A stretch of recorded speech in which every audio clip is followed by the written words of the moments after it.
Vamos lá, boa tarde a todos, espero que todos estejam bem. Meu nome é Fernando Francisco, eu sou o gerente executivo da Abracro e estou dando as boas-vindas, então, a toda a audiência que está online nesse momento, né? As boas-vindas aqui para a nossa nova edição do Workshop Abracro 2020. A Abracro já vem nos últimos anos, né? Quem acompanha as nossas ações sabe disso, vem realizando um workshop, pelo menos um workshop por ano, né? Nessa época, novembro, dezembro. E esse ano, apesar da pandemia, a gente não poderia deixar de realizar o nosso evento, né?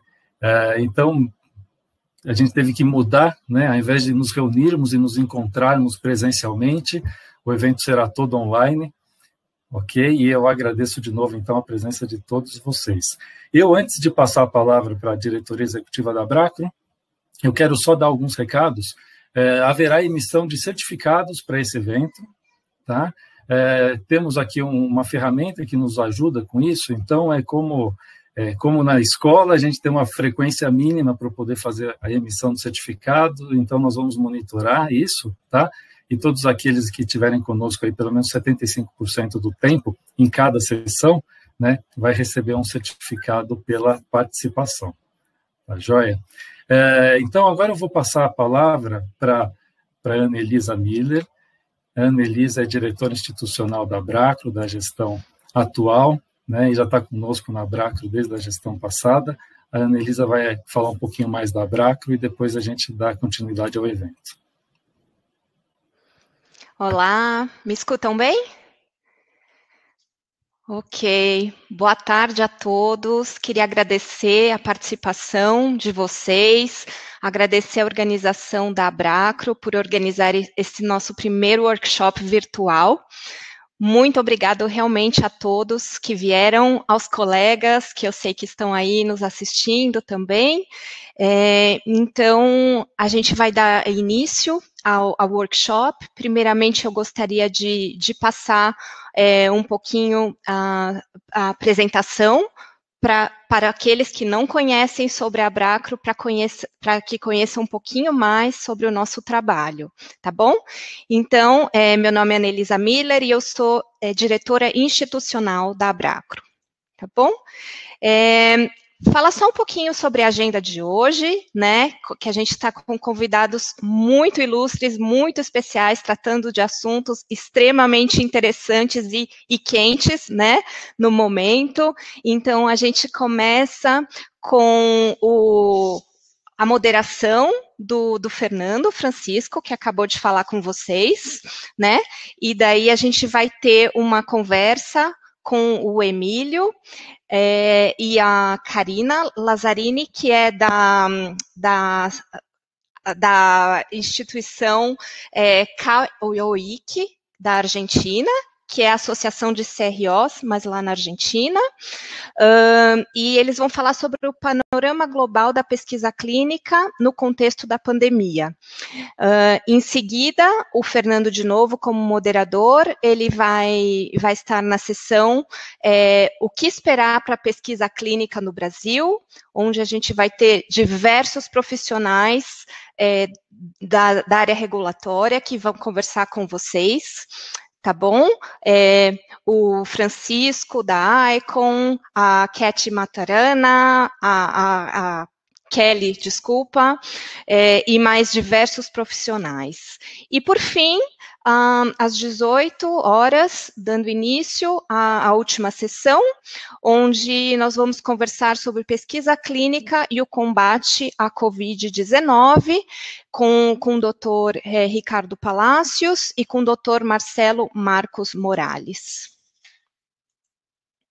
Ok, então, a missão da Abracro. A Abracro tem como missão encorajar e apoiar a pesquisa clínica. A gente quer promover a educação continuada na pesquisa clínica e fomentar a troca de experiências e contato entre os profissionais. E, logicamente, disseminar informações do setor, assim como dados e informações sobre o setor. A Abracro, ela é formada por diversas associadas, são CROs, ou são também empresas de logística e outras empresas que nos auxiliam no desenvolvimento dos ensaios clínicos. Essas são todas as associadas que fazem parte da Abracro. E agora falando só um pouquinho sobre a estrutura, como nós estamos estruturados, né?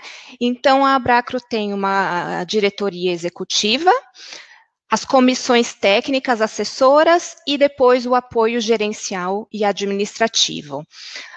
Na diretoria executiva, nós somos, hoje em dia, em 6 pessoas. Então, nós temos o presidente, que é o Paulo Fernandes, da IQVIA, o vice-presidente, o Rodrigo Guimarães, da IQVIA também, como tesoureira, Ana Paula Pontes, da Seniors Health, secretária, a Lisa Pala, da Fisher Clinical Services, eu, que eu sou da PPD, e da diretoria educacional, a Juliana Santoro, da PRA. Ok? As comissões técnicas assessoras, nós temos uma comissão regulatória, uma comissão dedicada a operações clínicas, uma com foco em importação e logística, contratos, farmacovigilância e o RH. Nós somos aproximadamente 150 profissionais envolvidos nessas comissões, discutindo todos os temas que envolvem a pesquisa clínica. Falando um pouquinho sobre, né, institucional, o nosso site, para quem ainda não visitou nosso site, é o www.abracro.org.br. Lá nós postamos a agenda de eventos, nós temos as notícias, as atualidades que ficam postadas também lá, frequentemente. Nós temos um link para que os centros de estudo se cadastrem. A nossa missão é ter o maior cadastro de centros de pesquisa do Brasil, então eu sei que muitos de vocês que estão nos assistindo já se cadastraram. Quem não se cadastrou, cadastre-se, porque é um cadastro que nós utilizamos quando estamos buscando centros para conduzir estudos para nós. É muito importante vocês que querem participar ou que já estão participando, manter esse cadastro atualizado. Nós temos também um link, que é o Abracro Analytics, onde pode ser consultado os dados do setor. Então, a gente tem lá muitas informações interessantes que mostram uma foto de como está a pesquisa clínica hoje em dia no país. E eu encerro por aqui. Esses são nas mídias sociais, os nossos endereços. Sigam-nos, porque a gente posta sempre, além das notícias, os workshops, todas as atualizações através das nossas redes sociais. Ok?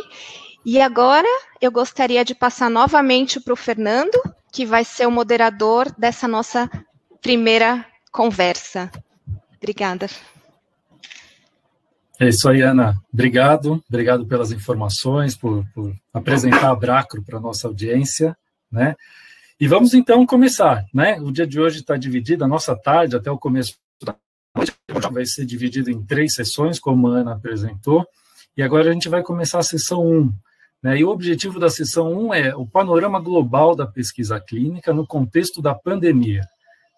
A gente tem aí uma previsão de horário de conversar com os nossos palestrantes até as 4h30, e a gente espera que pelo chat toda a audiência mande suas questões, seus comentários, porque após as apresentações de cada um dos palestrantes, a gente vai abrir para uma sessão de perguntas e respostas, que depende da participação da audiência.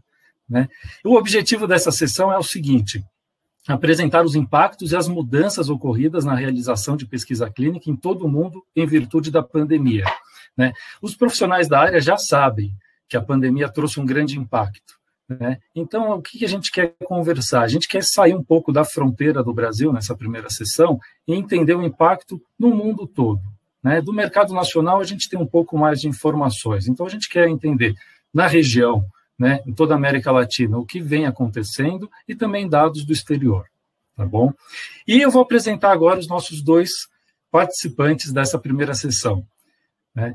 Quem vai falar primeiro é a Karina De Lazari. Karina De Lazari, ela é vice-presidente, né, de operações da Syneos Health e também é presidente da CAOIC. Eu vou ler um pequeno descritivo aqui, né, do currículo da Karina. Ela é presidente da Câmara Argentina de Organizações de Pesquisa Clínica, CAOIC, vice-presidente, como eu comentei, de operações clínicas para a América Latina, da Syneos Health, e também é membro da Healthcare Business Women Association, né, e recebeu o prêmio de Syneos Health Rising Star em 2019 nos Estados Unidos.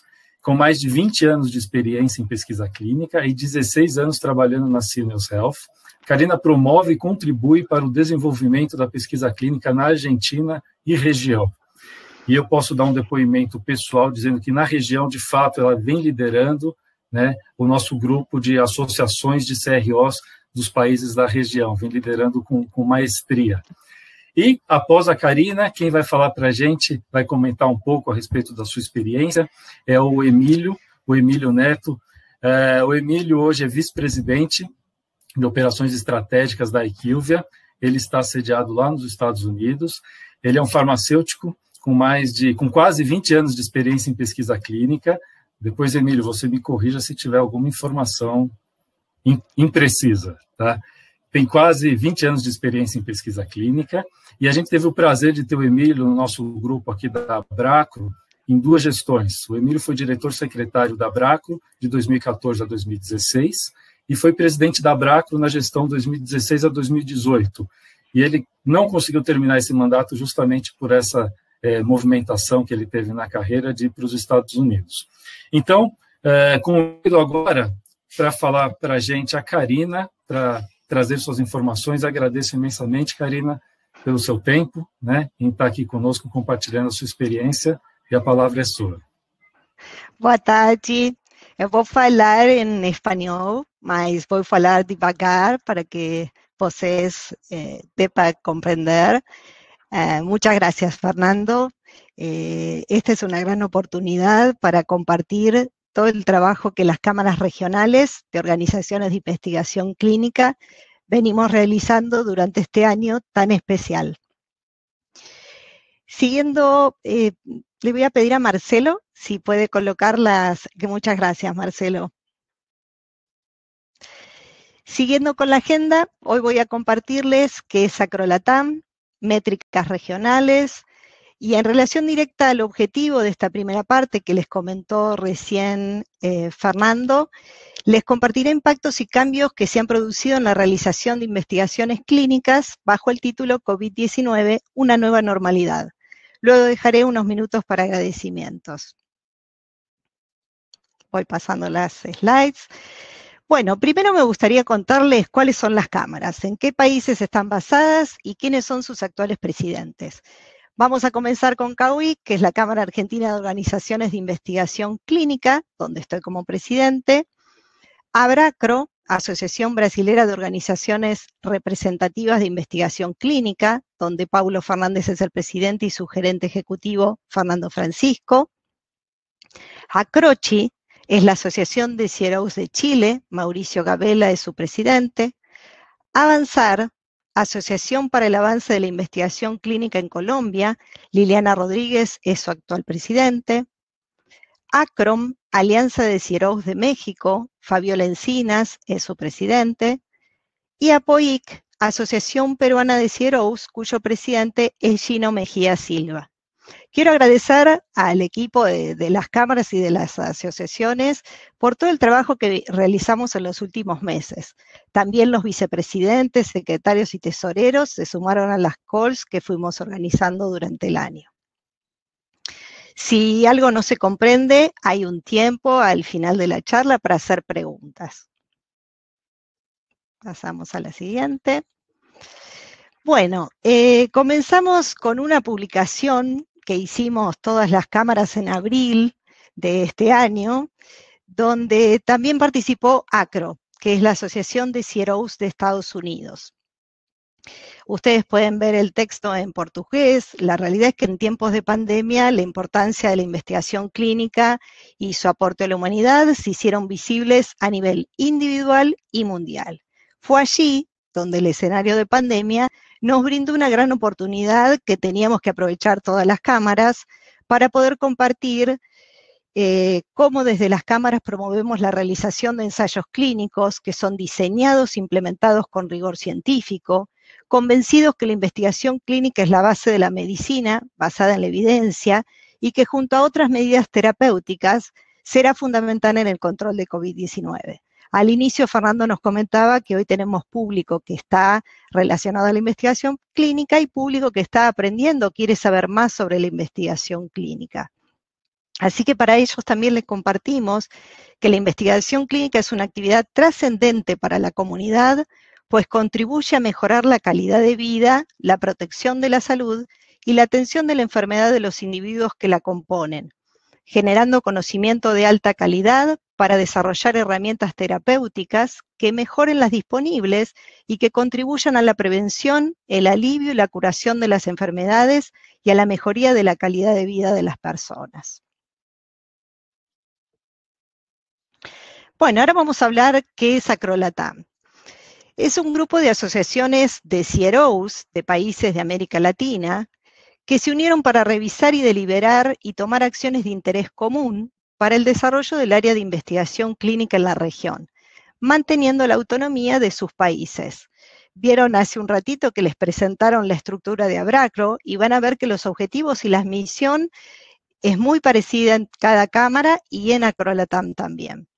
Este grupo surge en el año 2014 y su misión es fortalecer el área de investigación clínica en la región, aumentando el número de estudios clínicos en los países a través de un acercamiento permanente a actores clave, que cuáles son agencias reguladoras, entidades gubernamentales, otras asociaciones afines, buscando eficiencias en los procesos y manteniendo un desarrollo de calidad. Los objetivos y la misión de Acrolatam están alineados a los de cada cámara y asociación que forman este grupo. Dentro de los planes del próximo año, del 2021, está incluido el desarrollo de más actividades en conjunto.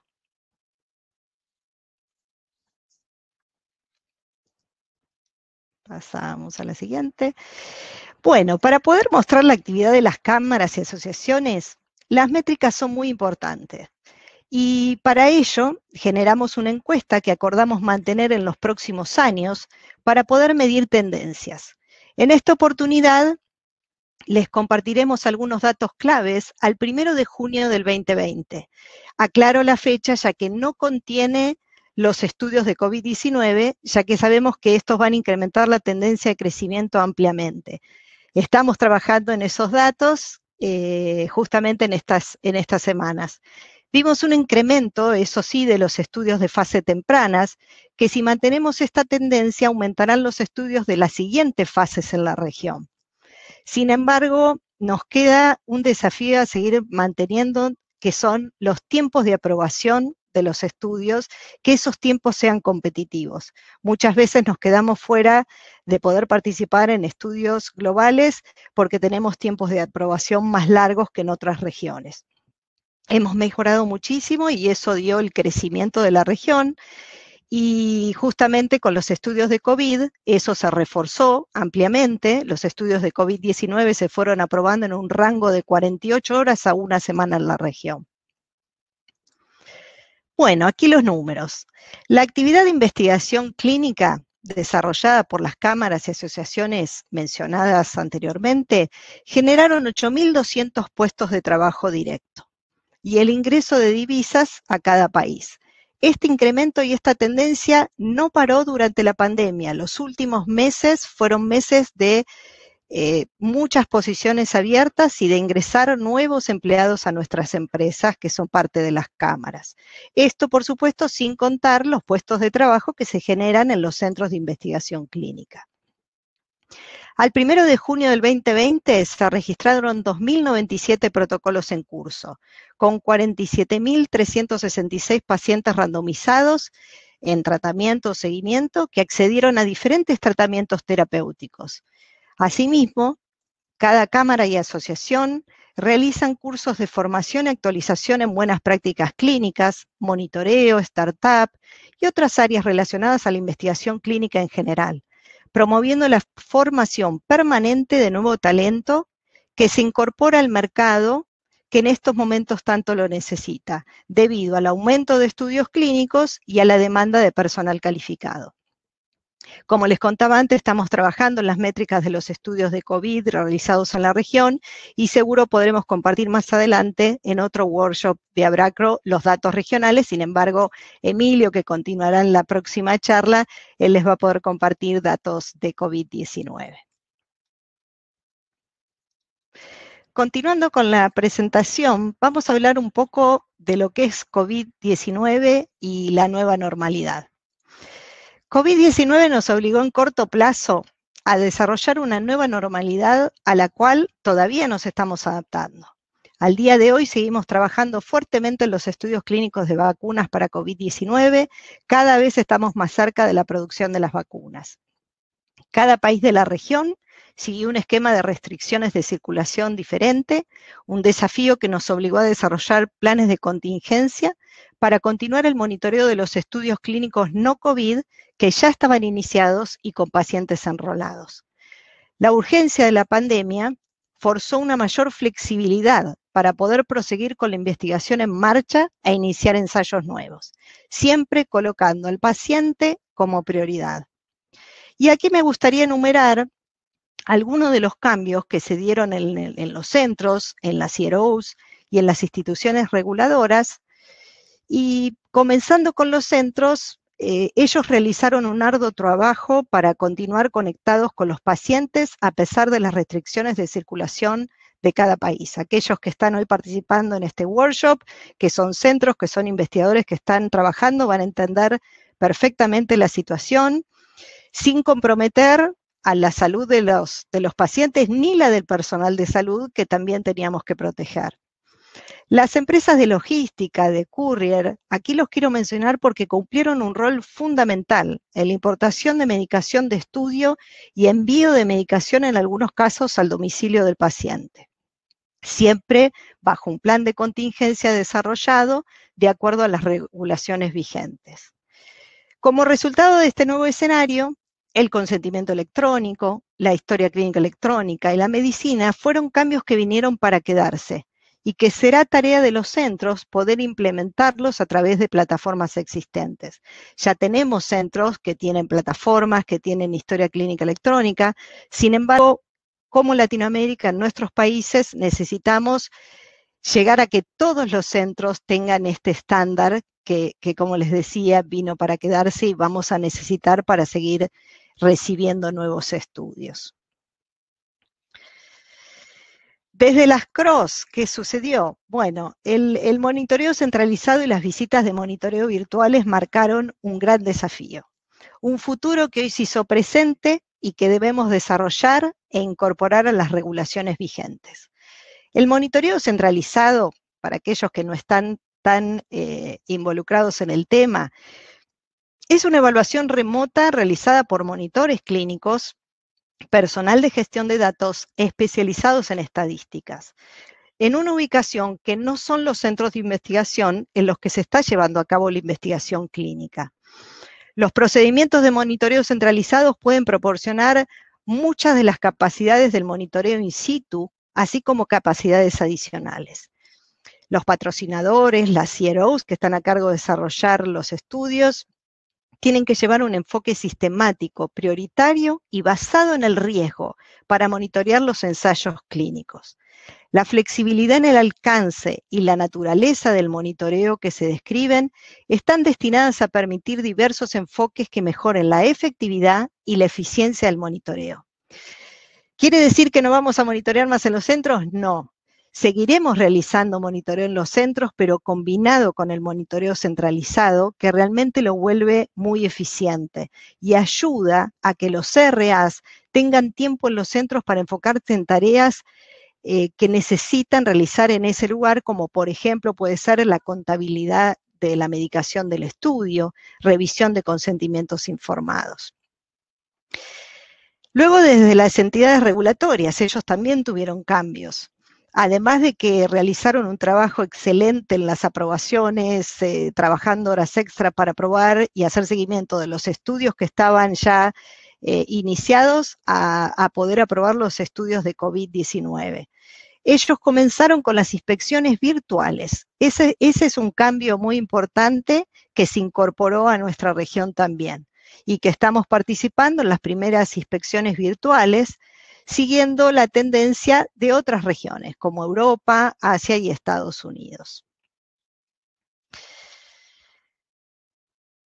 Bueno, ya llegando al final de esta primera charla, voy a dejar a mis colegas que continúen con el desarrollo del workshop, pero antes quiero agradecer a todos los que hacen la investigación clínica en la región de América Latina, manteniendo una alta calidad y siguiendo las regulaciones locales e internacionales, invitarlos a que sigamos promoviendo justamente traer nuevos estudios a la región, ya que tenemos muy buena calidad de profesionales y centros para llevarlos a cabo. Y también quiero agradecer especialmente a los pacientes y voluntarios sanos que hoy están participando en los estudios de COVID-19 y a los investigadores y monitores clínicos que desarrollan los estudios. Bueno, les digo muchas gracias y después nos volvemos a ver en las preguntas.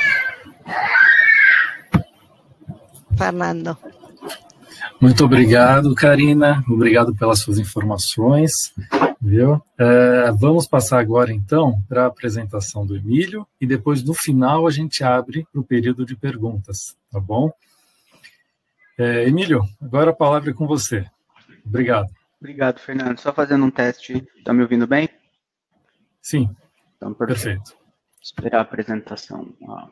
Ótimo. Bom, boa tarde, pessoal. Primeiramente, Fernando, obrigado aí pela introdução. Não tem que corrigir nada, não, né? Obrigado pelas palavras bonitas aí que você colocou. Queria agradecer a todo mundo, agradecer a você, Fernando, Anne, Paulo, Valéria, todos vocês, Abraco, aí, saudade de vocês. Foi muito bom o tempo aí que a gente trabalhou junto. E aí é uma honra para mim estar aqui de volta, conversar com vocês. Benefício aí do mundo virtual atual, de poder estar falando com vocês aqui da minha casa. Eu acho que todo mundo hoje está em casa, então já peço desculpa se vocês ouviram os barulhos estranhos, são meus dois pequenos aqui brincando de ninja no meu andar de baixo aqui, então desculpa aí qualquer barulho que vocês escutem enquanto eu estou falando. Queria também pedir aí uma desculpa oficial, meus slides eu tive que mantê-los em inglês aqui por uma questão de aprovação corporativa, alguns dados que eu estou mostrando aqui são propriedade intelectual da IQVIA, então não teria condições de traduzir, passar para aprovação do nosso grupo legal, etc. Então aí uma desculpa oficial aí por eu não ter conseguido fazer uma tradução para o português. Mas aí, por favor, perguntem no final. Eu acho que eu vou tentar aí ser bem sucinto na minha apresentação. Acho que a interação aí vai ser a parte mais interessante da conversa. E então vamos aí começar a nossa conversa um pouquinho. Quando me veio o convite para falar para vocês um pouquinho, acho que a ideia seria eu trazer uma visão para vocês de como eu hoje vejo a questão da inclusão do Brasil em estudos clínicos, dado até que eu sentei dos dois lados da cadeira, quando estava no Brasil, defendendo o país, trazendo estudos junto com a Abracro, e depois movendo para cá, onde hoje, às vezes, eu tenho que decidir se o Brasil vai ou se o Brasil não vai. Então, me foi pedido para trás essa visão dupla aí de quem já sentou dos dois lados, como que você vê esse balanço, e depois como isso está juntando com todo o Covid, ou seja, o Covid veio, o Brasil está aí totalmente uma área de foco por causa do Covid, e como isso influencia não só hoje, mas no amanhã também, com o desenvolvimento do Covid. Então, esse é um pouquinho da jornada que eu quero levar vocês hoje. Então, eu vou explicar um pouquinho para vocês o que eu chamo de estrutura de decisão, de como a gente coloca um país numa pesquisa clínica. É claro que eu vou trazer para vocês uma visão até certo ponto generalista, porque cada protocolo tem a sua avaliação específica, baseado em indicação, baseado em perfil de paciente, etc. Então, eu vou trazer para vocês o que eu diria que é uma matriz básica de decisão, e depois disso você explora e expande aquilo baseado no que você precisa. Depois eu vou trazer alguns dados para vocês sobre o Covid, dados de mercado que a gente tem visto, qual a mudança que o Covid está trazendo. A Karina já trouxe alguns pontos muito interessantes que eu vou abordar aqui também. E onde a gente espera ver os futuros estudos, como isso tem até impactado um pouco o desenho, como a gente espera fazer desenho de protocolo no futuro. E depois eu vou fechar um pouquinho como que minha visão nesse sentido, qual que é as perguntas que estão no ar um pouquinho do, como posso dizer, do comportamento do Brasil dentro da estrutura generalizada de colocar estudos no Brasil, ou fora do Brasil, globalmente falando, ok? Bom, vamos começar aqui. Essa é a pequena matriz que eu trouxe aqui para vocês, que apesar de pequena, vocês estão vendo que tem uma série de fatores que normalmente as pessoas colocam numa balança para decidir para quais países você vai levar um estudo, né? Então, eu costumo brincar de que a decisão de você fazer uma alocação de estudos clínicos é o mesmo processo básico de raciocínio que você faz qualquer coisa na sua vida. Então, ou seja, quando você tem que tomar uma decisão, você pega as variáveis que você tem, você combina elas, faz uma equação e procura ter um resultado melhor.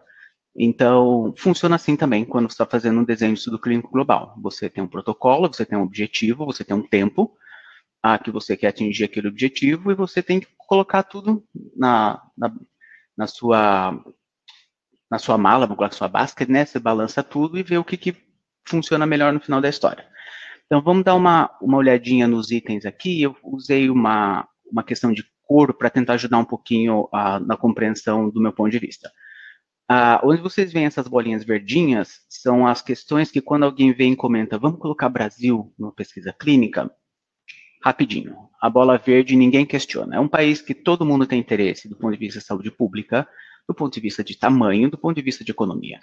Então, e aí eu acho que eu quero trazer uma discussão bem aberta, bem sem tabus para todo mundo. Eu acho que quando você pensa no estudo clínico, seja ele qual for, seja o sponsor aqui uma indústria farmacêutica, seja o governo, e por exemplo, no Brasil, o próprio Butantan, Instituto Adolfo Lutz, e todos esses outros que fazem pesquisas com financiamento público, seja estudos que às vezes têm fundos internacionais, mas são iniciados por investigadores, instituições, todas essas combinações você sempre faz o balanço de que esse estudo vai me responder, se tem um interesse comercial, qual o interesse comercial a longo prazo, e o Brasil, nesse sentido, ele encaixa em quase todos, por o tamanho do país, como eu comentei, do tamanho da população e do tamanho da economia. Aí quando você vai ao tempo startup, eu acho que não preciso gastar muito tempo aqui, a Karina já comentou que esse é o principal entrave, sim, ainda, não só Brasil, como América Latina como um todo, do tempo de startup que junta com a terceira caixinha da minha segunda coluna, que não está tão alinhada, mas que é o tempo regulatório de aprovação, que é aquela história, se você consegue o mesmo resultado no lugar que te aprova em 4 ou 5 meses versus um que te aprova em 10, 12, você vai para onde? Aí é uma resposta até intuitivamente natural. Experiência de país, eu acho que isso entra assim um pouco um círculo até vicioso de alguma forma, ou seja, se você não faz, você não ganha experiência, mas com o passar do tempo, os países que mais recebem estudos, mais experiência eles têm, então mais inclusão eles acabam tendo no futuro, porque você desenvolve, tanto do ponto de vista profissional, quanto do ponto de vista de estrutura mesmo, vou dar um exemplo que eu quero dizer, e logística. Qual que é o grande balanço aqui? É você combinar todos eles. Então, e aí você adiciona a complexidade de que fase eu estou falando. Então, eu estou falando uma fase 1, uma fase 2, uma fase 3, uma fase 4. Cada um tem a sua diferente categorização. Então, eu vou dar um exemplo para vocês real, que eu estava na semana passada fazendo esse exercício com o meu time, que a gente tem um estudo numa doença rara, que procura um perfil genético específico, né? E aí, como que eu faço a decisão de país? É uma fase 3, é um estudo grande, e aí começa, quais países nós vamos? Então, eu vou tentar verbalmente trazer para vocês aqui, eu não era possível, obviamente, por questão de confidencialidade, eu mostrar para vocês a decisão real, mas eu queria, através desse exemplo, ver se eu consigo tornar um pouco mais tangível, né, tudo isso que eu estou falando. Então, vamos lá. Eu estou com esse estudo, é um estudo de doença rara, com meu perfil genético específico. Então, qual é a primeira pergunta que eu faço? Se é um estudo de perfil genético específico, eu preciso entender o quê? Alguém já está fazendo esse perfil para mim ou eu vou ter que pagar para fazer esse perfil? Então, eu começo a rodar uma pesquisa em todos os meus países que eu sei que rodam esse perfil genético ou não. E aonde que isso me responde é o meu item aqui, não sei se meu mouse funciona aqui para vocês, mas é esse item aqui, que é entender o meu padrão de tratamento para aquela doença em cada país, não somente medicamentoso, mas como diagnóstico. Então, vamos supor que essa doença ela é diagnosticada somente pela existência dela ou se uma vez que um paciente é diagnosticado com aquela doença, se é feito um perfil genético já como parte do pacote. Se isso é verdade, eu já tenho o dado pronto. Então, esse é um país que, obviamente, eu vou ter prioridade, porque eu consigo pegar o dado mais rápido do que eu ter que fazer parte do protocolo, um perfil genético de, sei lá, de um número maior de voluntários e pacientes, os quais eu ainda não vou saber se eu vou ter o positivo ou negativo. Então, uma vez que eu tenho isso, eu vou para as segundas perguntas. Tá, eu achei esses países, perfil genético, eles têm a quantidade de potenciais pacientes que eu preciso? Sim ou não? Se a resposta é sim, eu já fecharia a minha escolha. Se a minha resposta é não, então eu vou ter que realmente expandir os meus países, vou para lugares onde o meu padrão de tratamento o diagnóstico não está estabelecido, e tranquilo. Então, nesse momento, eu vou simplesmente escolher quais países eu vou e quais são os países que são mais fáceis de eu executar tudo isso. Então, aí eu começo a ir nas caixinhas aqui de forma bem básica. Então, qual país me aprova mais rápido? Qual país me tem mais paciente? E qual país me vai permitir ter uma logística mais fácil? Então, você imagina que se eu estou mandando um teste diagnóstico, isso envolve importação, exportação e tudo isso. Então, quando você combina todos esses fatos, você chega numa lista final de centros. Então, quando a gente pensa em Brasil, de novo, aonde que normalmente o Brasil acaba sendo um critério de vou precisar de uma avaliação um pouquinho mais profunda, que é o que eu chamo de amarelo. É nesse ponto, lá vai levar um pouquinho mais de tempo ainda que países comparativos. Às vezes eu tenho muitas pessoas comentando comigo, mas, poxa, Emílio, se você pega os tempos do Brasil, eles são muito similares a alguns países da Europa. Sim, é real. Mas você pensa que uma vez que você já foi para a Europa, do ponto de vista logístico, é muito mais fácil você distribuir coisas ali dentro do que você fazer um shipment totalmente por cima do oceano para chegar no sul. Então, são detalhes que às vezes é uma coisa que vai ligada com a outra. Então, você fala, tá, meu startup eu consegui resolver, aí eu tenho a logística. Então, mesmo assim, ó como a conversa começa a tomar um rumo até interessante. Mesmo que os termos regulatórios sejam extremamente iguais, eu preciso de outros fatores também, já que a logística acaba sendo uma questão real, de custo, inclusive, de fazer o envio para lugares mais longes, tecnicamente não estão os depósitos internacionais, mas se eu tenho outras questões que têm o meu balanço mais alto, como interesse do país, como população, você acaba jogando a sua balança da esquerda para a direita. Espero que esteja fazendo tudo sentido o que eu estou falando. Não é uma ciência exata, quer dizer, não é assim, eu gosto dali, eu não gosto dali, é mais fácil ali, é mais difícil aqui, mas sim uma combinação de fatores, e cada protocolo é muito específico, muito, especialmente agora que a gente está cada vez mais indo para estudos de medicina personalizada, vocês imaginam o quanto a decisão se torna muito mais complexa do que simplesmente você fazer um estudo que ainda se tem muito, mas vamos supor que vamos fazer um grande estudo de diabetes tipo 2. Aí é uma conversa muito mais simples você fazer esse tipo de balanço. Mas quando você entra em doenças raras, ou quando você entra em medicina personalizada, ou até em oncologia, células de CAR-T, tudo isso, você já imagina que você tem que elaborar um pouquinho mais a sua equação. E é nesse critério, digamos, nesse mindset, né, que você consegue, de uma certa forma, chegar na solução que você quer, quando você tem as suas caixinhas preenchidas para chegar numa equação um pouquinho positiva. Eu vou parar um pouquinho a minha conversa nesse sentido aqui, eu vou pular para o COVID, porque eu quero, no final, linkar as duas coisas. Eu vou mostrar agora para vocês qual a nossa leitura que está acontecendo com o COVID no mundo, como o Brasil entrou nessa questão e como a consequência do Brasil estar tendo um pico de Covid como outros países, como até aqui, entra e faz com que alguns pontos que eram amarelos se tornaram verdes, e é isso que eu acho que é onde eu quero terminar minha conversa com vocês. Então, segura aí toda essa conversa aí que eu acho que eu coloquei um monte de coisa no ar, e daqui a pouco a gente fecha o ciclo dessa conversa quando eu fechar o Covid, ok? Então, vamos falar do Covid um pouquinho. Então, agora eu estou saindo do Brasil e estou indo uma perspectiva um pouquinho global do que a gente está vendo no mercado. Uma das grandes perguntas que se teve quando a gente chegou aí no pico da crise, ou no pico do conhecimento do que seria algo que ninguém conhecia, ali no redor de março, abril, foi o que vai acontecer no geral? Como que a gente vai reagir a tudo isso? Será que as empresas, de uma forma geral, vão falar para tudo? Eu não tenho ideia do que vai acontecer. Quem imaginava um dia por outros aeroportos não estar fechados? Quem que imaginava tudo que a gente viveu, né? Uma coisa que, enfim, se alguém falasse isso pra gente ali no comecinho, final do quarter de 2019, que tudo isso ia acontecer, você ia falar, essa pessoa é louca, retardada, né? Quem podia imaginar que os aeroportos dos maiores países do mundo não estão fechados?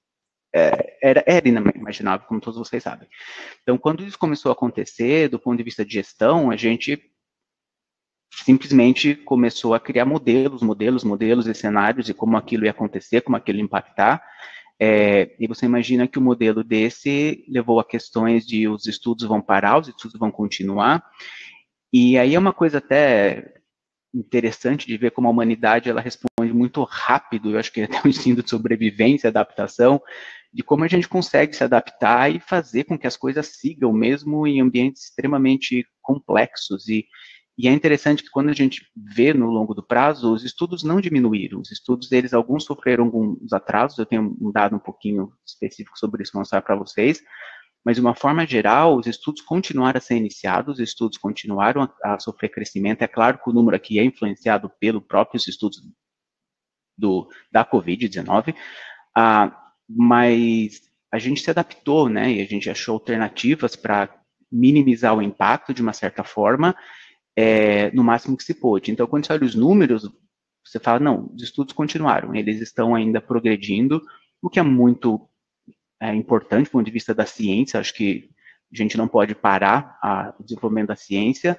é importantíssimo para a gente, mesmo como profissional, claro que você imagina, crise econômica foi muito, você vê que a nossa área de trabalho, na verdade, é a solução para a crise, então, de uma certa forma, traz até o sentimento de orgulho de estar onde a gente está, né, de certa forma, acho que é, na verdade, uma realidade absoluta, e os números falam por si. Eu acho que a quantidade de trabalho que a gente teve nessa época, pelo menos aqui do meu lado, foi absurdamente maior do que a gente já tinha.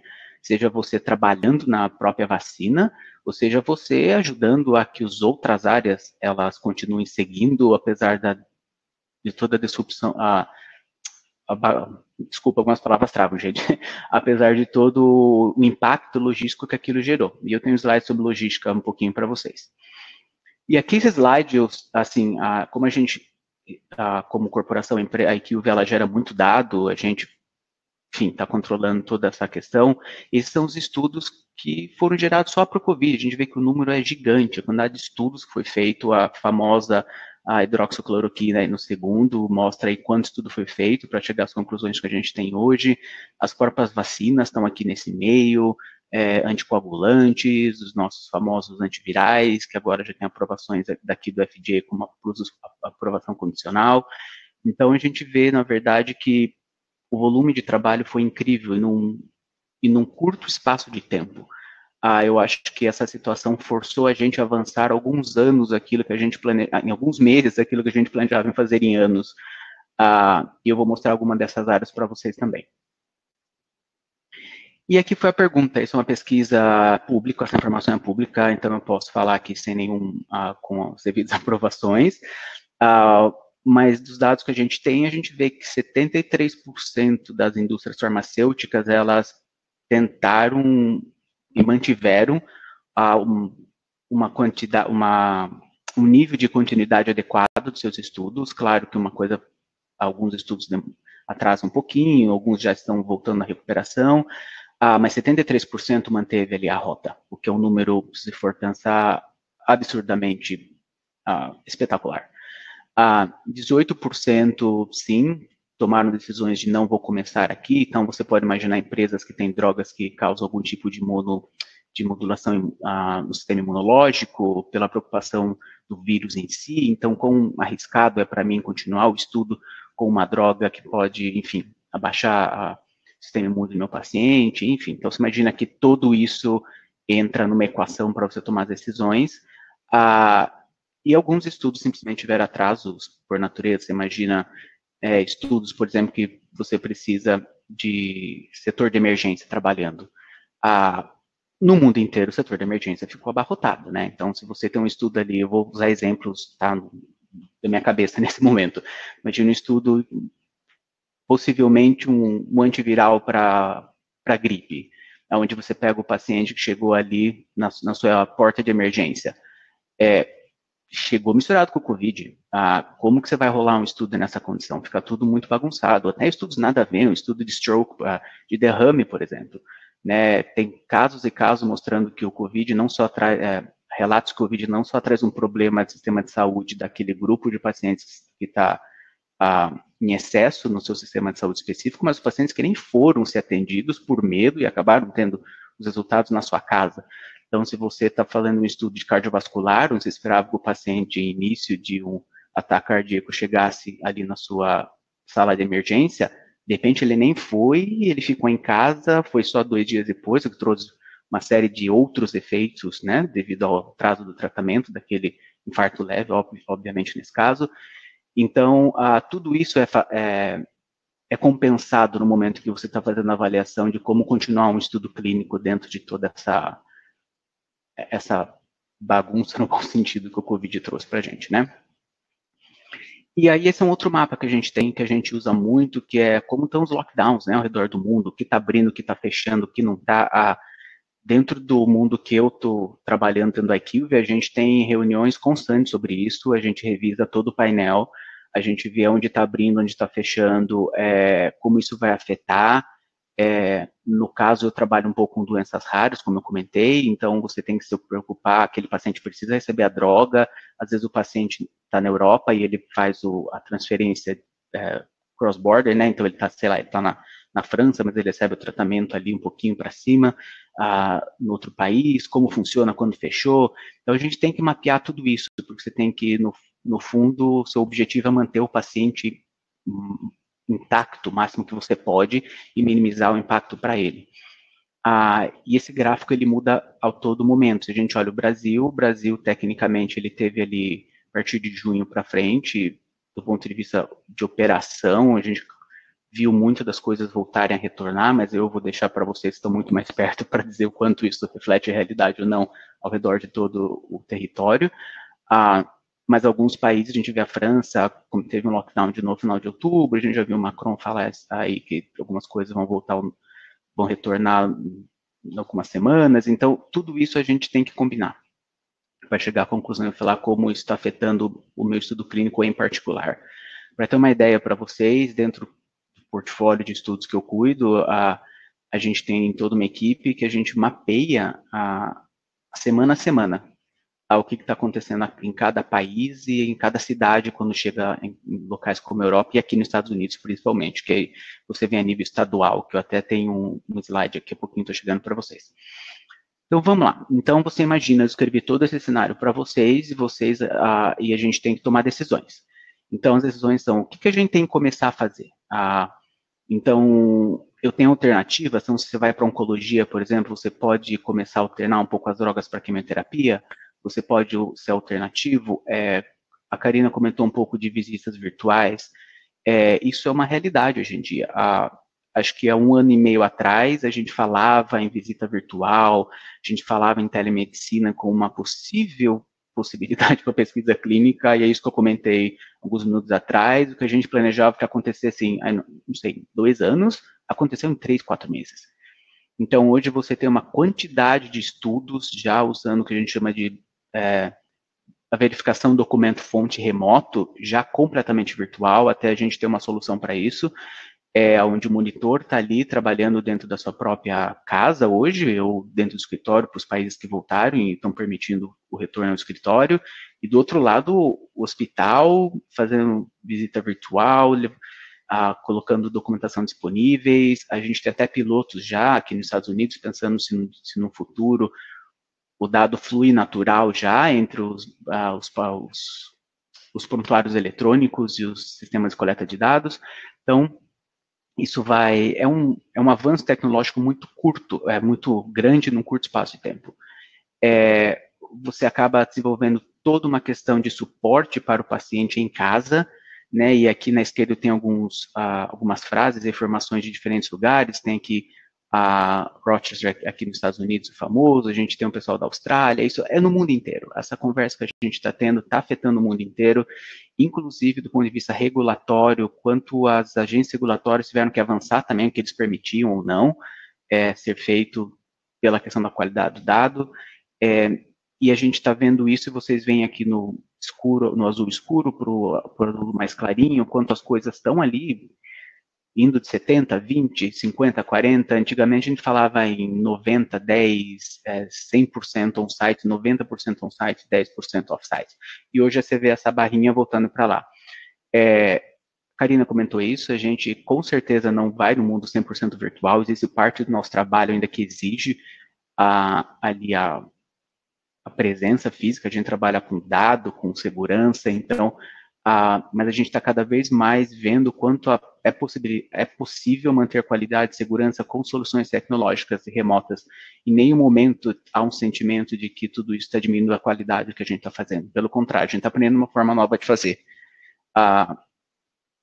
Simplesmente pensa como você usava o telefone há 10 anos atrás, como você usa hoje, se hoje você acha que você é menos seguro por ligar por um celular que um smartphone. Eu acho que é um pouquinho do que a gente pensa no longo prazo. E aqui eu vou dar um outro número para vocês, que é bem pesquisa clínica, nós, assim, monitor, centro, isso daqui é qual a proporção de visitas que foram feitas remotas e qual tipo de visita. Então, vocês veem no mês, então vocês veem que as visitas remotas, elas estão sendo usadas em todo o tipo de visita. Então, seleção, iniciação, monitoria, até visita de fechamento. Então, hoje, quando você imagina que você tem arquivo eletrônico, você tem a coleta de CRF eletrônica, a necessidade de você estar ali no centro pode ser minimizada quando você tem a tecnologia adequada para que o seu trabalho seja feito de forma com a qualidade que precisa. E é uma tendência.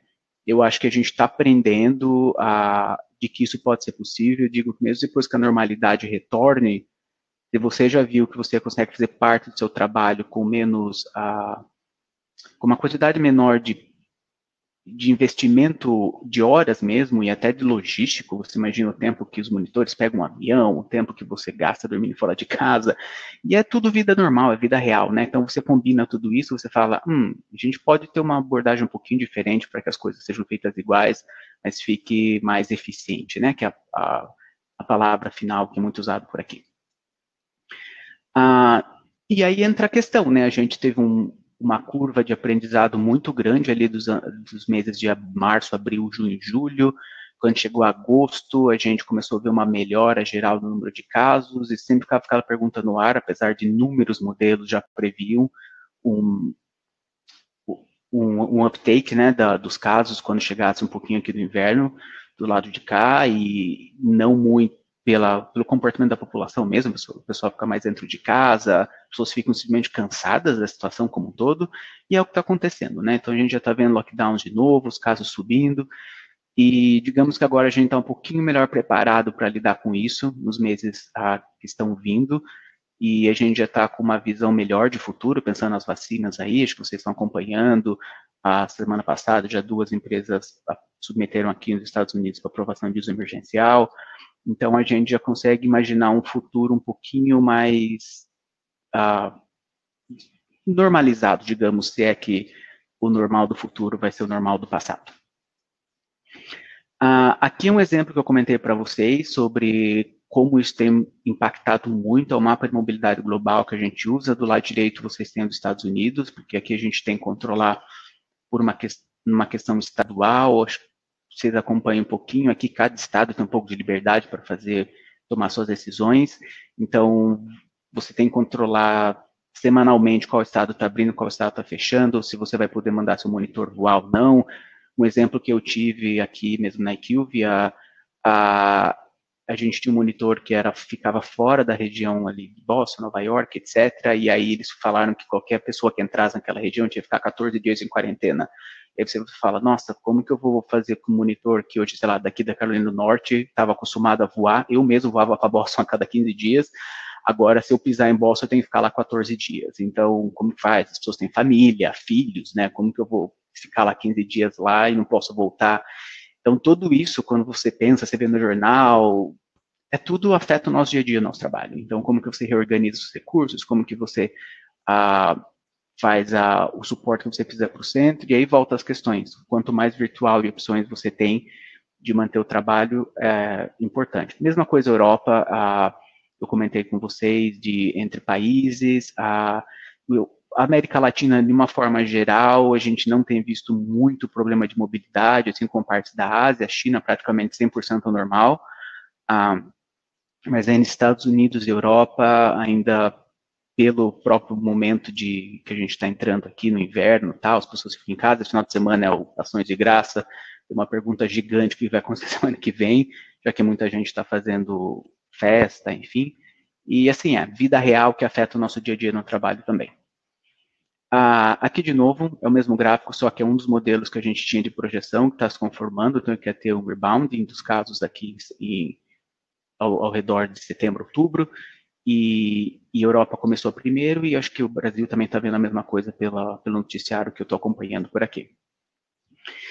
E aqui acho que é meu último slide do Covid, que eu acho que é um slide extremamente, que eu gostei muito quando me foi apresentado, que é o que a gente espera do futuro, né? O que é um pré-Covid e pós-Covid com relação a alguns itens da pesquisa clínica. Então, a gente pensa em desenho de protocolo. Certamente, qualquer protocolo que é escrito a partir dessa época vai começar a procurar simplificação, é o que a gente espera, ou seja, aquele dado realmente eu preciso, aquele dado só quero coletar porque eu quero coletar, e se esse dado que eu quero coletar exige que meu paciente visite um hospital ou visite um laboratório, será que eu preciso?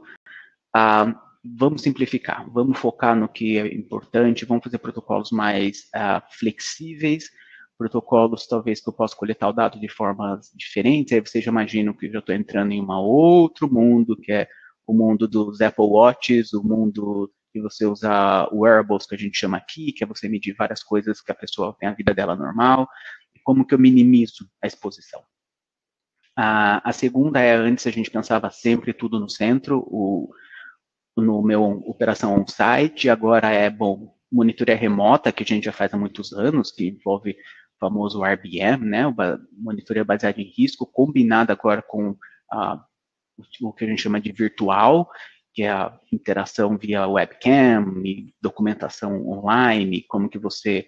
E vocês imaginam também que eu estou abrindo um outro mundo completamente gigante, que eu acabo me envolvendo de uma certa forma, que é as discussões de IT, né? Segurança de dados, as regulamentações de cada país, a código 21 aqui dos Estados Unidos do FDA, então tudo isso já está entrando em alinhamento para permitir toda essa conversa. Os famosos estudos tradicionais randomizados, já tinha uma conversa já rodando há uns 2 anos, você usar estudos que a gente chama de, tentar fazer uma tradução meio ruim aqui, mas seria comparador do mundo real, ou seja, vou dar um exemplo aqui da minha cabeça, você vai fazer um estudo que antes fazia placebo versus a droga ativa, se o placebo é em cima de um tratamento padrão já super estabelecido no mercado, por que você precisa colocar? Você pode usar só o dado dos pacientes que tomam isso, que a gente chama de real world data, e você compara com o que é uma droga, então você faz os braços sintéticos. O FDA já falava muito nisso, agora já avançou muito, já tem muito estudo começando a potencializar você diminuir o número de pacientes que vão receber algo, seja placebo ou droga. O Covid está pressionando muito essa conversa. Quarto aqui seria a digitalização dos procedimentos, eu comentei um pouquinho já sobre isso, então o que é possível o paciente fazer de casa, diário eletrônico, tira foto, manda para lá, vem para cá, você não precisa necessariamente ver o paciente.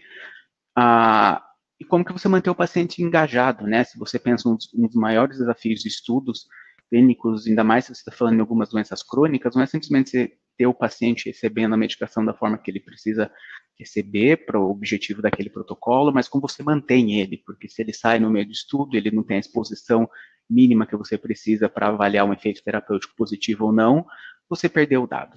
Então, como que eu mantenho aquele paciente engajado, informado, com a segurança que ele precisa, recebendo o suporte que ele precisa, e hoje cada vez mais você vê soluções que levam o paciente a ter isso, termo consentimento online, eletrônico. Acho que à tarde tem uma sessão que vocês vão ver sobre isso. Então é um mundo novo, eu particularmente adoro essas coisas. Eu acho que ver onde nós vamos estar daqui 5 anos vai ser completamente um outro mundo. E eu acho que a gente viu aí de novo aí nesses últimos 5 meses, quando a gente podia avançar bastante. Então vamos lá. Meus últimos 2 slides eu vou abrir para pergunta. Esse daqui é um outro dado, mas só para colocar a base para o meu próximo slide, que é quais são os países que estão tendo um dos maiores números de casos. Estados Unidos, Rússia, Brasil e UK. E quando você olha na mídia, se vocês têm acesso a onde vocês trabalham ou estão lendo quais são os países que mais estão rodando estudos do Covid, são os 4. O que, para quem acompanhou todo o desenvolvimento da vacina, foi uma questão completamente interessante. A Inglaterra foi um dos países que também começou a estudar muito rapidamente a vacina, e chegou um momento que os casos caíram muito na Inglaterra ali ao redor de julho, agosto, mais ou menos, um pouquinho antes, em que você teve o problema invertido, né? Porque você não tinha mais o vírus, você não tinha mais como testar a vacina, porque é um paradoxo. Você só consegue testar a vacina se o vírus está circulando, então como que você vai provar que a sua vacina funcionou? E aí você começou um outro grande problema, que é vamos correr para os países onde os casos estão aumentando, e aí que aconteceu no Brasil, aconteceu aqui nos Estados Unidos, casos raramente, aqui sempre foi uma curva meio para cima, de uma certa forma, e a Rússia também. Então, como isso tudo joga naquela matriz que eu fiz lá no começo? Então, se a gente olha tudo que eu comentei antes e a gente olha como é o Covid, então, o Brasil sempre teve interesse, o Brasil tinha o caso, o Brasil tinha os pacientes, ou os potenciais infectados. O Brasil é um país de interesse, tem comparação de comentários sobre isso, mas qual que era o grande problema do Brasil? Tempo de startup, uma preocupação logística que eu comentei com vocês. E o que aconteceu durante o Covid? Os tempos de startups foram espetaculares. Os tempos que a Anvisa, Conep aprovaram, até os tempos que nós, como profissionais da saúde e operação, nós conseguimos implementar coisas que às vezes a gente tomaria um pouquinho mais de tempo no mundo normal, foi uma coisa assim, fora da caixinha. Então você fala, então tudo que era meio amarelinho, ele virou verdinho. E a logística, o volume de trabalho que teve, os aeroportos, kits de laboratório, medicação, foi absurdo e tudo funcionou, tudo foi bem. Imagina, claro, todos tivemos alguns desafios normais, mas aconteceu, rodou. E a grande pergunta que se tem no ar hoje é, se a gente conseguiu fazer tudo isso para o Covid, o que nos impede de fazer com que isso passe a ser o novo normal? Ou seja, que amanhã os tempos regulatórios possam seguir rápidos para outras indicações, que a estrutura possa seguir forte para as outras. E uma coisa que eu acho que é um comentário que eu esqueci de fazer lá no começo, mas eu acho que aqui cabe bem um comentário, é assim, quando eu olho países que têm feito progresso muito forte em serem atrativos para a pesquisa clínica, são aqueles países em que ele teve uma iniciativa no país que aquilo era uma prioridade. O que eu quero dizer? E eu vou só dar exemplos aqui, então não me repitam falando que eu fui a favor de um ou de outro, eu vou só dar exemplos sem nenhum tipo de critério no meu comentário. Mas vamos usar Brasil como exemplo. Nós temos Conep, Anvisa, sistema logístico. Se necessariamente a minha Conep passa a ser muito rápido, mas a minha Anvisa e a minha logística não me ajuda muito. Eu preciso que os 3 melhorem. Então, eu preciso que tenha um interesse do país, de que tudo melhore para que eu reduza o meu geral, para que isso me torne atrativo. Porque quando eu estou fazendo uma avaliação de país, eu olho meu tempo total. Então, países como Coreia do Sul, por exemplo, que cada um de nós aqui está buscando.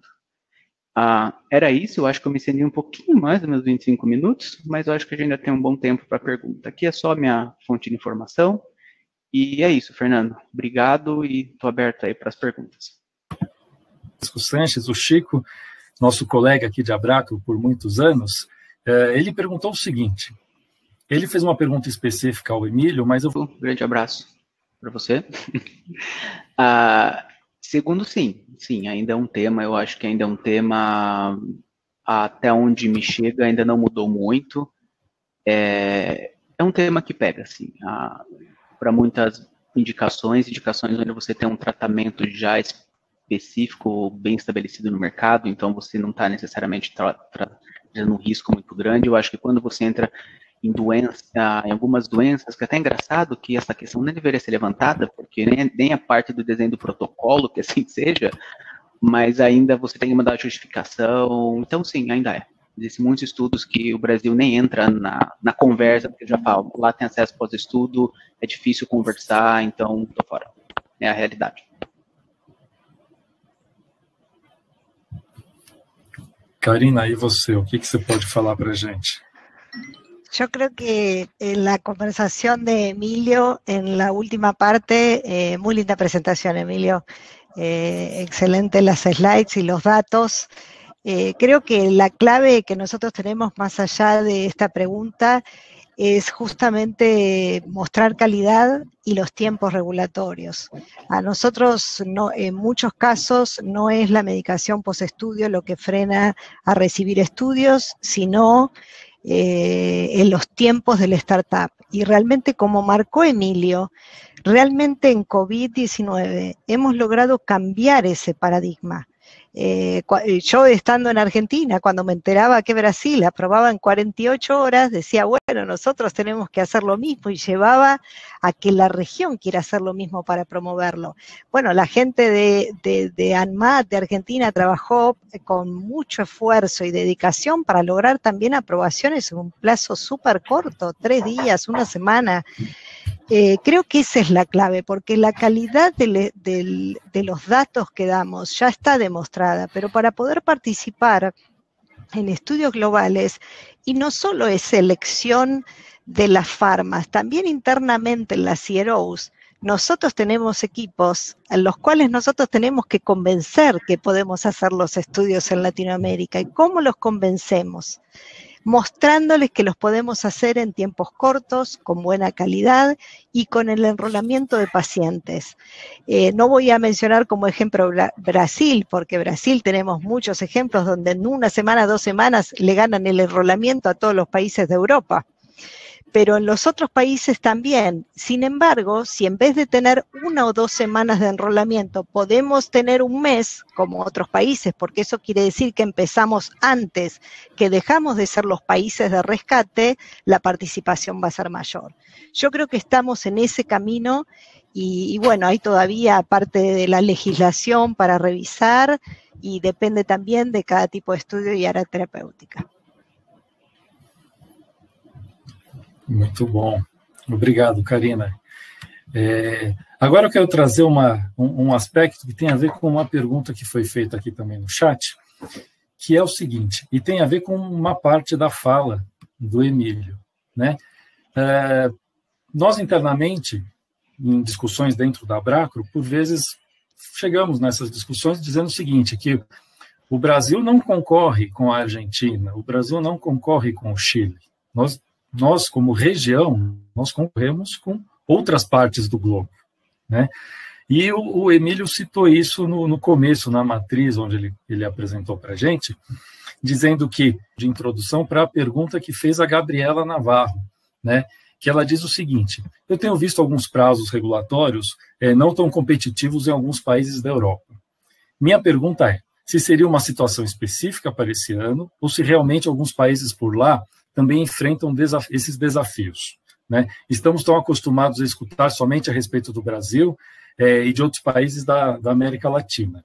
Então, a dúvida dela é a seguinte, né? O impacto do Covid para o prazo desses países da Europa, né? E eu emendo com essa introdução que eu fiz para vocês. De fato, né? O custo logístico, muitas vezes, é questão importante para a gente incluir aquela região. Muitas vezes não se olha só para um país, mas você olha para aquela região, né? Você pode falar um pouquinho para a gente, Emílio? Não, com certeza. E não é uma equação simples como vocês colocaram, Gabriela. É verdade, existem alguns países na Europa que eles não necessariamente são absurdamente mais rápidos que os países da América do Sul. Mas aí entram vários outros fatores que acabam jogando, vamos colocar assim, sendo mais confortável ficar na Europa versus você estender para outras regiões, porque no fundo, esse sentimento de confortável e aversão ao risco é do ser humano, né? Então você pensa que queira a gente pensar que não funciona assim, a vida ela é como ela é. Então, você quando está tomando a decisão, você está tomando uma decisão de risco também. Então, vamos supor que você está ali na mesa decidindo entre a inclusão de um país na Europa que tem um tempo regulatório muito similar ao Brasil, e seu único fator de decisão passa a ser o quê? Logística, ou o que eu conheço. E aí você já conhece, a Europa está ali do lado, você pega um trem, você está ali, e é muito mais fácil você gerenciar a situação do que você pensar, nossa, eu vou ter que ir para uma região, e a mesma filosofia se aplica à Ásia, tá? Então, não é só América Latina, esse mesmo tipo de raciocínio a gente usa para a Ásia. Então, nossa, eu vou para a Ásia só para abrir, não sei, vou pegar um país aqui qualquer, Singapura. Se eu vou para Singapura, não, vamos para outro lugar. Então, na Ásia, a diferença é que na Ásia existe Japão e China, que são mercados completamente distintos, e nesse sentido se assemelha um pouco ao que equipara ao Brasil, que é uma questão mercadológica que interessa. Então, sim, não necessariamente os países na Europa eles são tão mais rápidos que o Brasil, mas existem outros fatores lá que facilitam, que é a logística, que é a proximidade geográfica com outros polos que você está acostumado. Você imagina que agora eu vou focar minha conversa no mundo farmacêutico específico, as grandes indústrias farmacêuticas, muita indústria europeia. Então, aquilo já faz parte da casa deles, se eu me explico. Então, é mais fácil você combinar esses fatores do que necessariamente você falar assim, vou explorar outras regiões. Você imagina que essa conversa, vamos ser bem claro, a gente nem tocou em regiões que a gente mal pisa, que é a África, por exemplo. Né? Você pega a África do Sul, é um outro país também excelente para fazer estudos clínicos, e que tem a mesma questão. Eu vou só para a África do Sul, vou ter que ir até lá só para um país, mas agora, se eu preciso de um fase 3, que eu vou para todos os lugares do mundo, a conversa é mais fácil. E também entra esse último fator, qual o tamanho do estudo que você está falando, né? Você está falando fase 1 e um fase 2, e aí, desculpa minha resposta ficando comprida, mas aí você tem que colocar um outro fator na jogada, que é o que a gente chama de attrition rate, quando você vai de uma fase para outra. O número de estudos que vão falhando quando você vai da fase inicial do seu early stage para o seu late phase, ele é grande. Então, você quer, de uma certa forma, minimizar o risco, já que vamos deixar o risco só para droga, né? Vamos minimizar meus outros riscos. Então, se você está fazendo fase 2 pequenininho, estou falando, às vezes é 5, 6 países ali, que é um fase 2 razoável, não, vamos ficar só na Europa e Estados Unidos, né? Porque tá mais fácil. Agora, um fase 3, que eu preciso, sei lá, de 300 centros, aí não tem como, aí você joga sua rede para o mundo inteiro. Mas não é uma resposta simples, são vários fatores combinados, de novo, aí você tem que colocar padrão de tratamento do país, a minha droga está disponível lá, é um monomodulador, é um anticorpo monoclonal, quem é meu comprador, o SUS já incorporou lá, o SUS incorporou aqui, e aí vai. Então, é um exercício que você nunca faz uma adesão dessa em um dia, é um exercício que vão horas e horas e horas de dados, avaliação. Podría agregar, Fernando, bueno, Emilio mencionó todos los puntos claves para la decisión. Creo que el hacer las cosas bien la primera vez y utilizando tiempos cortos asegura poder repetir estudios. Es así como muchas veces trabajamos drogas donde realizamos todos los estudios, poder hacer fases tempranas, la fase 1 nos va a permitir desarrollar todas las fases siguientes. Y yo creo que en estos últimos años Latinoamérica se ha posicionado mucho mejor. Hubo un tiempo donde estábamos muy atrás de lo que pasaba en las otras regiones. Hoy estamos en una posición más competitiva, por eso aumentaron los estudios y creo que todos los que estamos hoy en este workshop asistiendo seguramente tenemos alguna posibilidad de ayudar y de promover la investigación clínica en la región. Quienes son investigadores tratando de subirse al tren de la tecnología y dar la posibilidad de mostrar dónde están, que tienen pacientes para enrolar en los estudios. Aquellos, las CROs, obviamente, tratando de estar a la altura de todos estos cambios, todos los cambios que ocurrieron con el COVID-19 y apoyándonos y desde las cámaras, que ese es el trabajo que se mencionó muy bien que hace Abracro y todas las cámaras, CAOIC, la que yo represento y las otras que fuimos mencionando de los otros países, es establecer relaciones con quienes son los stakeholders de toda la investigación clínica, para poder trabajar con los ministerios de salud, con los comités de ética, con las asociaciones de pacientes y entre todos promover la investigación clínica. No son decisiones simples, hay muchos factores, depende de la fase, el área terapéutica, la incidencia de esa enfermedad en el país, pero realmente creo que la variable tiempo ha sido la que en el pasado nos dejó fuera. Dándoles un ejemplo desde CAOIC, desde Argentina, ANMAT, cuando pasamos a la plataforma electrónica para someter los estudios fue un cambio increíble, donde pasamos de tener aprobaciones que tardaban meses a hacerlos en 50 días, o sea, era la posibilidad de participar. ¿Y cómo seguimos participando? Demostrándolo. Nosotros ya no podemos poder participar diciendo nosotros lo vamos a hacer rápido. Bueno, COVID fue una demostración de que lo podemos hacer. Emilio lo marcó claramente. O sea, ojalá que el futuro y ojalá que todos podamos colaborar a que esto continúe. E que... Emílio também. Emílio, a respeito também da sua matriz de avaliação. Fernando, por suerte le preguntan todo a Emilio. Era como habíamos organizado. Mas eu dou jeito de incluir você, sempre que possível.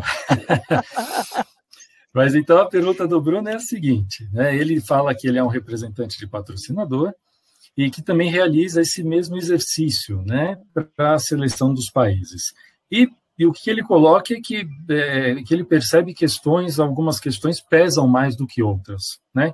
Então ele tem uma matriz ali que é de fato ponderada, nem todas as variáveis têm peso 1. Ele comenta o seguinte, nesse contexto, quando você realiza a sua análise, em geral, todas as variáveis possuem peso 1, ou isso varia de acordo com cada protocolo? Se varia, o que costuma pesar mais? Essa é a dúvida do Bruno. Definitivamente o peso é completamente distinto. Aquela matriz é uma simplificação absoluta do que é a vida real. E na verdade, o que pesa mais ou menos é completamente relacionado ao desenho de cada estudo. Então, você tem uma matriz de cálculo onde... Bom, agora eu já vou começar a viajar um pouco aí. Mas alguns itens, por exemplo, os cálculos que a gente usa vêm até de machine learning, literalmente. Então, assim, de avaliação de dados do passado, você cria o peso de cada variável e o computador te ajuda a escolher e você faz a interpretação daquele dado. Então, vamos ver se eu consigo aqui, Bruno, trazer 2 exemplos rápidos para ver se eu me expresso um pouquinho melhor. Vamos supor que eu estou falando quais os países que têm aquele anticorpo monoclonal disponível na rede pública ou privada, dependendo de cada país, sua estrutura, e que eles têm de acesso. Então, se eu procuro um paciente naive para aquele tratamento, eu tenho que ir para lugares onde aquela droga não existe. Então, isso acaba tendo um peso gigante na minha matriz. E aí você acaba, de repente, indo para países, mesmo que eles sejam distantes, que aí não tem como. Se eu preciso daquele perfil, é aquele perfil que eu vou buscar. Se eu vou, por exemplo, para um outro extremo, eu vou para uma medicação já de uso generalizado, vamos colocar aí um diabetes tipo 2, vamos colocar, eu estou fazendo um estudo de evento cardiovascular de uma droga usada para diabetes que foi, digamos, a onda do momento, uns 4 anos atrás, quem viu no mercado todos os estudos aí, com os Jardiances da vida e todos eles, né? Aí você já tem um outro tipo de matriz, aí a prevalência de diabetes é algo mais importante. Então, quem fica na cabeça? Brasil, México e Estados Unidos, né? Então varia demais. Não é 1 a 1, não é um quadradinho que você coloca e sai o resultado. Cada protocolo passa por uma avaliação de quanto eu vou dar de peso para cada item daqueles exemplos. E, de novo, aquela matriz é meio simplificada. Uma matriz real de um estudo, ela tem muitos outros fatores colocados ali dentro. Tá ótimo. Também não ia ser certo você trazer uma matriz detalhada da IQVIA aqui, né? Ia estar expondo bastante a empresa, né? Não, nem posso, né? Justamente. Não, mas está ótimo. Vamos para mais uma pergunta? Essa pergunta está baseada num comentário que o Emílio fez durante a apresentação dele, mas eu vou estendê-la também para a Karina. Tá bom, Karina? A Marina Barbosa pergunta o seguinte: gostaria de entender como funcionaria esse braço sintético de estudo, né, utilizando dados, evidências, né, do mundo real. E aí é o seguinte, aí para estender para a Karina, perguntar se ela já teve experiência com isso, né, com esse tipo de braço sintético que o Emílio comentou, que o sintético, entre aspas, aqui é o seguinte, né, o braço virtual. Você compararia com dados, com evidências do mundo real. Isso. Karina, isso é uma coisa bem nova, assim. Até o FDA, ele soltou algum guideline no ano passado. Não me cobre se meu dado está certo ou errado aqui no futuro, por favor. Mas faz aí, digamos, um pouquinho, ele soltou um guideline falando que ele está aberto a isso, primariamente para oncologia. Nesse momento, já tem uma exploração gigante para múltiplas áreas, mas vou dar um exemplo concreto. Vamos supor que você quer comparar sua droga e o braço é o tratamento padrão, então você vai dar o paciente receberia o que ele receberia normal na clínica de primeira linha de tratamento, vamos colocar, deixa eu começar a inventar algumas coisas por ser mais lógico, câncer de mama triplo negativo, tá? Então, primeira linha de tratamento vai ser ali taxano, dependendo do caso, você entra com xeloda, etc e tal. Isso daí você já está pré-definido, totalmente padrão. Por que pegar esse braço e colocar um grupo que vai receber um placebo? Você tem dados no mercado suficiente mostrando qual sobrevida, taxa de recidiva, tudo, você tem o dado. Então, eu poderia fazer um estudo que o meu braço vai ser os pacientes tomando, os que eles tomariam, mais a minha droga nova, e aqui eu não faço meu braço placebo, eu só comparo o que eu tenho aqui com dados publicados, com revisão de prontuário, com dados de vida real.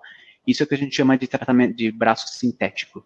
É super novo ainda, eu particularmente eu nunca fiz um estudo assim, eu só participei de conversas e discussões, e eu sei que tem muita gente já explorando isso, eu acho que já tem pilotos feitos, mas eu também não tenho milhões de detalhes para te dar nesse sentido, mas essa é um pouco a ideia que se está trazendo cada vez mais para outras áreas. Eu mesmo entrei numa discussão dessa recentemente, de um estudo super difícil que a gente está fazendo e que a gente começou a considerar isso porque é muito complicado mesmo.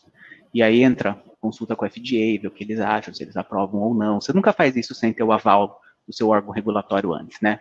Isso tem que ser um desenho combinado já, eles vão aceitar a sua metodologia, assim como a interpretação estatística posterior a quando você terminar a sua avaliação para saber se funcionou ou não, né? Mas você tem que ter os seus critérios estatísticos bem definidos de antemão já com a sua agência regulatória. Sabemos, Fernando, que se está explorando en el tema y suponemos que obviamente va a ser parte del futuro. A veces cuando años atrás veíamos, analizábamos cómo hacer investigación clínica a distancia, pensábamos, nosotros hacíamos en la región todo papel, y hubo un momento donde el papel desapareció y todo se hizo en forma electrónica. Bueno, esto creo que es el futuro, y acá estoy leyendo, Fernando, perdón, porque leo el draft de la gente en el chat, y hay una pregunta que es interesante, que me gustaría contestar porque me llegó privada, que pregunta de la calidad de los investigadores en la región. Y realmente yo tuve la oportunidad de monitorear en casi todos los países de la región. Bueno, estudié portugués cuando tuve que ir a Brasil también a hacerlo, pero Costa Rica, toda la parte de Guatemala, también Chile, Uruguay, en algún momento, un tiempo más atrás, y realmente la calidad de los investigadores en Latinoamérica es excelente. Tienen un compromiso y una dedicación muy importante, y hay algo que yo creo que marca la diferencia muchas veces, es que las cosas no son tan sencillas.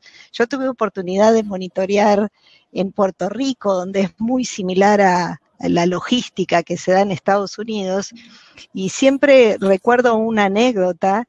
En ese momento estaba haciendo un estudio en Río y en São Paulo, era el mismo estudio, y claro, el problema era la logística, que lleguen todos los materiales del estudio a tiempo, cuándo poder empezar a hacer el enrolamiento de los pacientes, el laboratorio que nos pide que hagamos la visita de iniciación rápido, pero después no están los materiales para enrolar a los pacientes.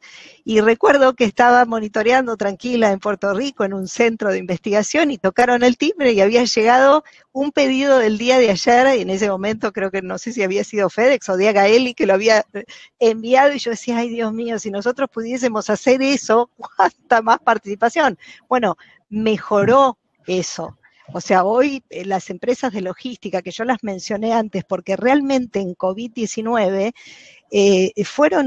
tuvieron un rol muy importante, que era que a pesar de que los aeropuertos estaban cerrados, que teníamos que empezar estrategias y se lograron. Yo creo que hay una calidad de investigadores contestando las preguntas muy bueno, y creo que COVID fue un desafío, lo sigue siendo, porque no salimos todavía y nos falta tiempo a recorrer. Sabemos lo que está pasando en Europa, que probablemente pase en el invierno nuestro, pero bueno, creo que es un aprendizaje muy importante para todos. Muito bom. Obrigado, Karina. Obrigado. Eu ia te fazer essa pergunta também, ela também tinha chegado aqui para mim. Bom, temos outras perguntas aqui, mas não temos mais tempo, tá? Então, agora, nesse último minuto que nós temos, eu quero aproveitar novamente para agradecer. Karina, muito obrigado pelo seu tempo, pela sua generosidade de estar aqui conosco, tá? Estendo também esses agradecimentos ao Emílio, pela generosidade de dividir tantos dados bacanas com toda a nossa audiência aqui, com todo o nosso público do workshop. Tá? E deixo em aberto agora um minutinho, se vocês quiserem ter uma fala final, vocês fiquem à vontade, por favor.